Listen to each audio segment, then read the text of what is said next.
Let's go to our next presentation by Sandeep Chandna, who is the Chief Sustainability Officer with Tech Mahindra. To give you a background, he has a diverse background in multiple sectors with a proven track record for 25 years in IT and ITS services, oil and gas, and the infrastructure industry. With more than a decade of experience in the area of EHS and corporate sustainability, he has led the sustainability agenda from the initiation stage at Tech Mahindra to the leadership position today. He has been instrumental in serving key policy advocacy initiatives, leading a diverse stakeholder base, and is being recognized by national and international agencies. He is also awarded by Mahindra Group Grand Master Sustainability Award in 2018. Please welcome Sandeep Chandna with big round of applause. Good morning, everyone, and special thanks to 𝗍_cie and the UBS Forum to give me this opportunity to speak here today. When I was given this topic, I was in two minds. You know, how do I really take this forward? When I really looked through the brochure, it was me and I think so there was someone else exactly from the sustainability background. And you know, rest all of us were from the CSR background. So now, over the day, we saw that you know every aspect of CSR would be picked up by one group or the other. So that's a point where I said that let me see that how sustainability and CSR, either they work together and where are the places where they differ with each other. I'll take a step back. Okay, this is 1800th century, okay, 18th century and 1800s. That was a time when a forest official coined the word sustainability. And at the same point of time, again in the 18th century itself, there was an industrialist, Mr. Andrew. He coined or he started something in philanthropy. So that philanthropy later on in the 1953 became the CSR officially. And this same sustainability word which was coined by this forest official in 1984 was sustainable development by UN. Okay, so this is how the journey of both of either CSR and the sustainability really work together. Mr. Rajiv spoke about various aspects of CSR, and quite a few of them were very interesting. And you know, if you really deep dive into what they exactly mean to corporates, they mean a lot. He spoke about ISR. Today, every organization is speaking what is individual social responsibility. He spoke about human rights.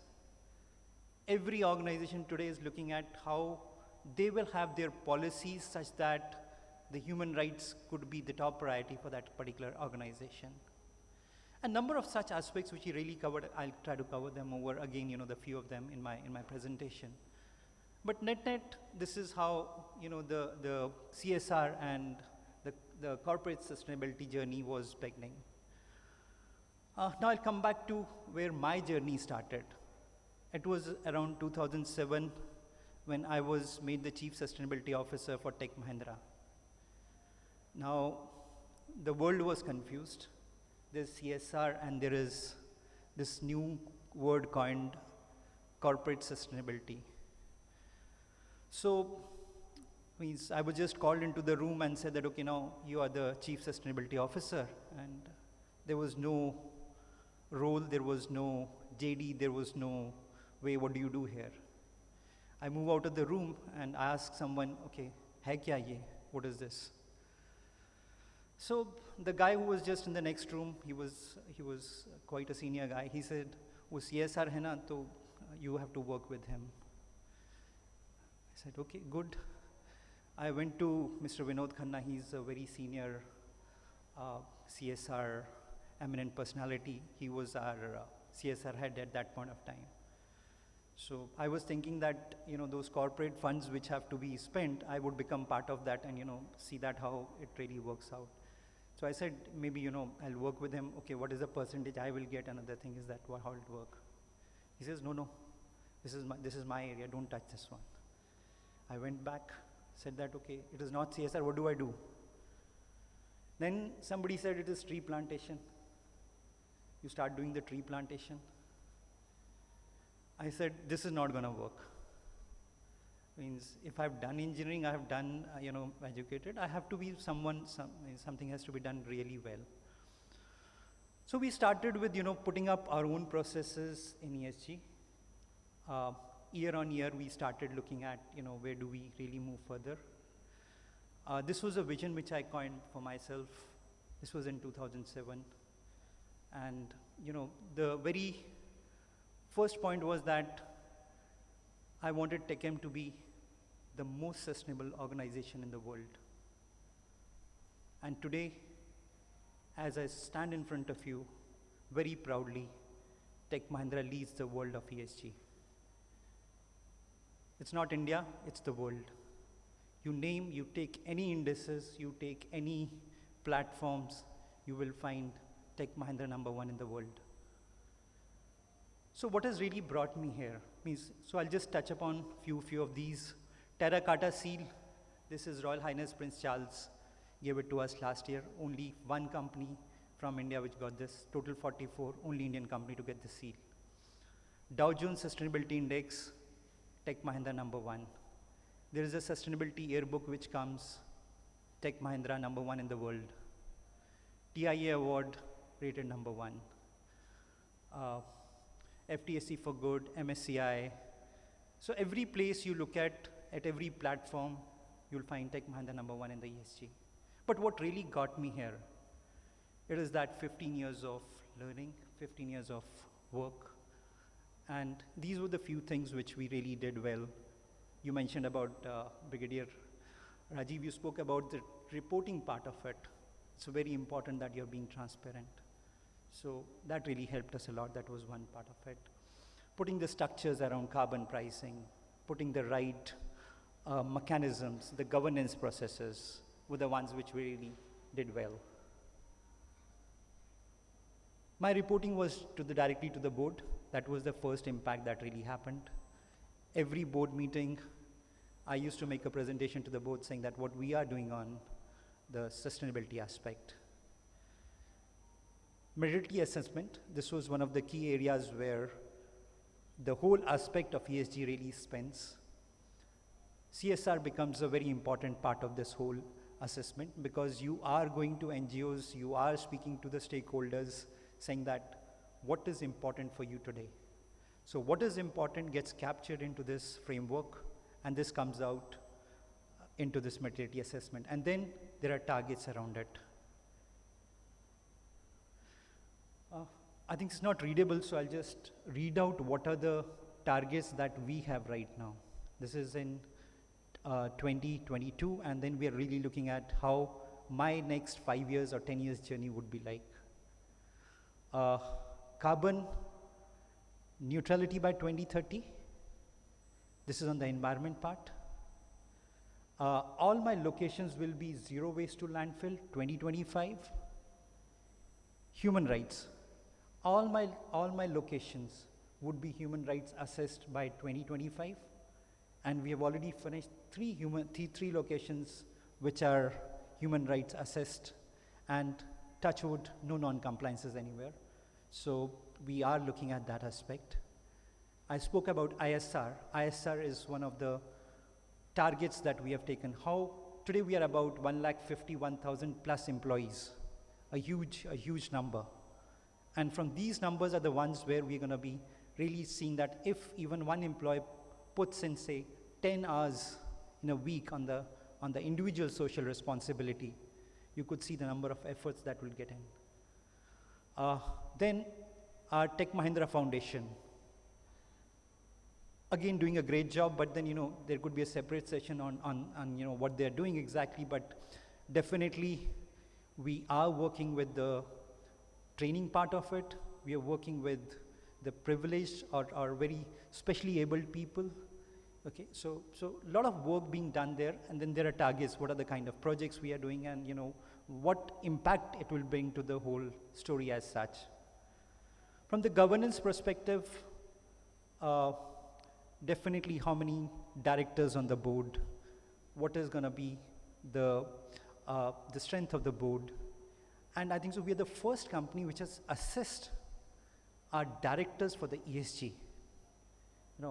What is the capability of the board at a level of ESG? So these are the kind of aspects which are right now being developed or dwelled upon in the ESG framework as such.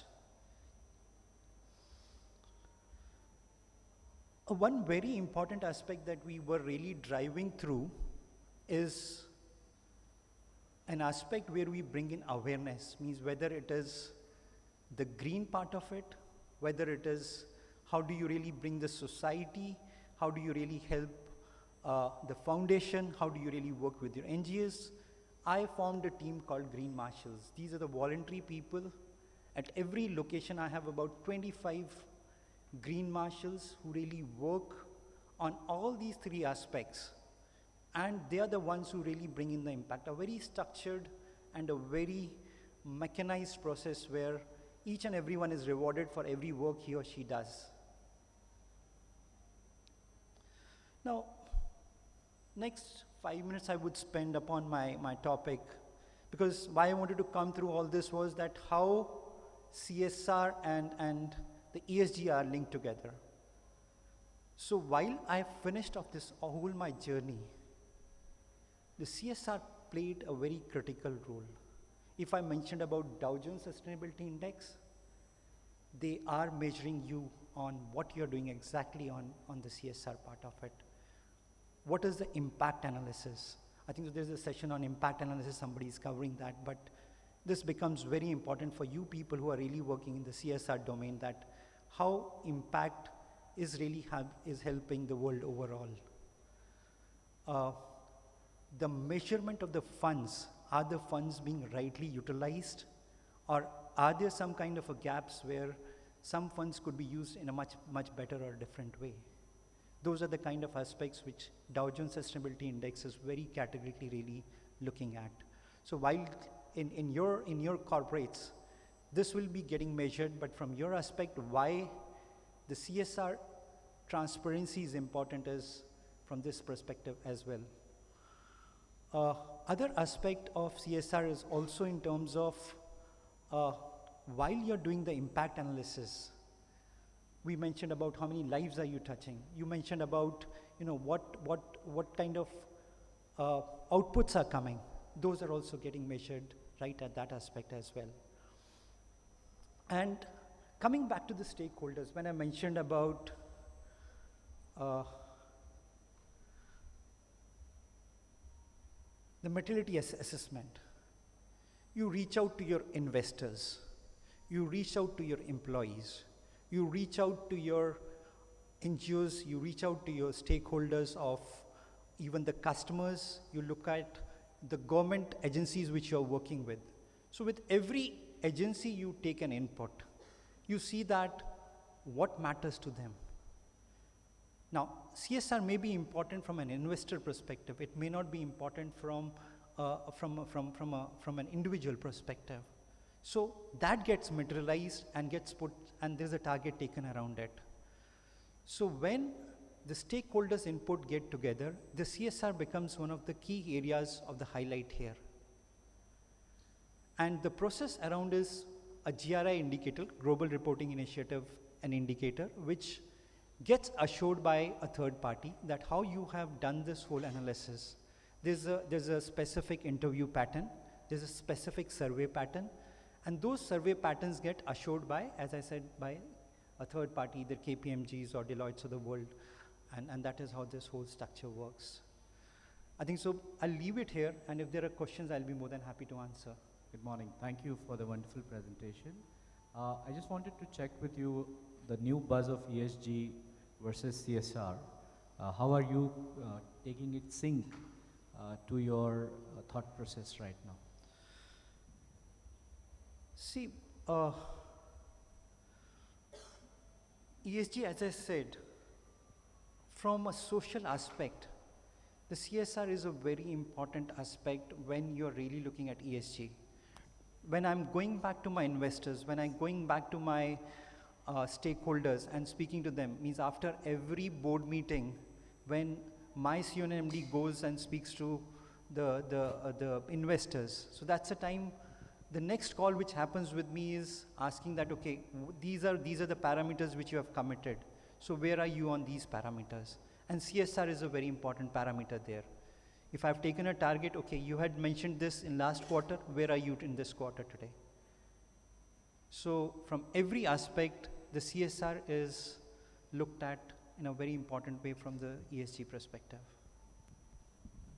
My name is Madhuri Nanda, and I'm from an NGO called 𝗰𝗽𝗰𝗀𝗃 Alliance. We work with the farmers and forest communities in India and abroad. I just wanted to understand, of course, the linkage of ESG and CSR is critical to the business. But are you also looking at how the investments that these corporates are making is actually going back to the farmers, but also linking back to your own business? So is there a sustainability linkage to look into your own supply chains, or is industry really keen on that front? So yeah, a very pertinent and a very, very, very good question.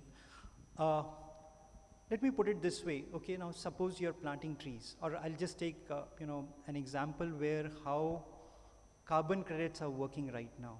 Okay, now when carbon credits are working, you have to have a project which will offset the carbon emissions.